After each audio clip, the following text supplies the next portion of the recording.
Bago pa mag-Chinese New Year, gagawa na po tayo ng pangnegosyong tikoy na kung saan pinaniniwala ang magpapaswerte raw po. Siyempre, ang swerte ay nakadepende pa rin po sa atin kung gaano tayo katyaga at kasipag. Kaya naman po, umpisahan na natin ang pagnenegosyo ng tikoy. Huwag kayong mag-alala, pwede po itong tumagal sa inyong fridge ng hanggang 3 buwan. Dahil target nga po nating magnegosyo ng tikoy ngayon, gagamit po tayo ng 4 na balot or 2 kilo ng glutinous rice flour or giniling na malagkit na bigas.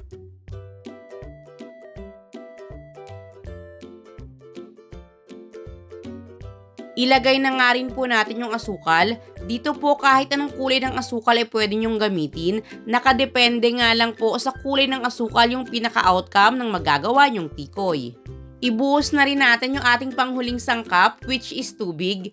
Yes, 3 sangkap lang po yung ating gagamitin para magkaroon po tayo ng tikoy business.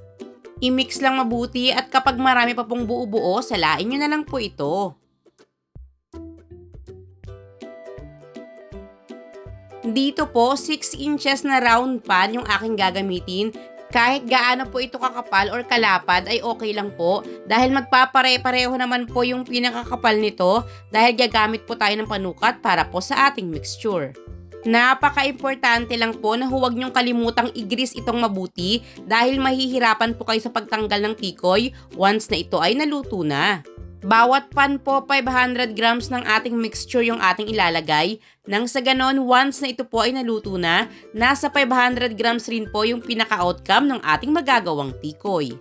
Kumukulo na po ngayon yung tubig sa ating steamer, then iset na lang po natin yung lakas ng apoy sa medium heat at lulutuin or i-steam po natin ito sa loob ng 1 oras. After 1 hour, patayin na po natin yung apoy sa ating kalan pero huwag niyo po muna itong bubuksan or hahanguin. Hayaan nyo po muna uli ng another 5 minutes bago nyo po tanggalin sa steamer. Kung sakaling marami kayong lulutuin at kakaunti lang po yung inyong pan, pwede naman po itong i-unmold ng mainit-init pa. Yun nga lang, mag-ingat kayo dahil mainit pa rin po yung ating pinakapan. Kailangan po tuluyan muna itong lumamig bago po natin ito balutin nang sa ganon hindi naman po ito madaling masira.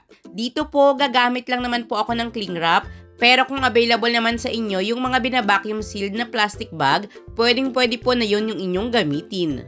Kung mapapansin nyo ngayon, napakalambot pa po nitong ating tikoy. Hindi naman po ganito kalambot yung nabibili natin sa market. Kaya ang gagawin po natin, ilagay po muna natin ito sa ating freezer ng at least 24 hours bago po natin ito ibenta.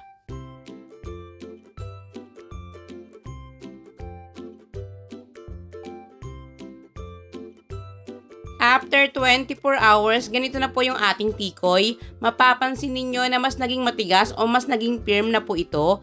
Pwedeng-pwede na po natin itong ilagay sa mga box kung sakaling available sa atin. Pero ngayon po, ang gagamitin ko ay microwavable tubs na SQ1000 po yung code.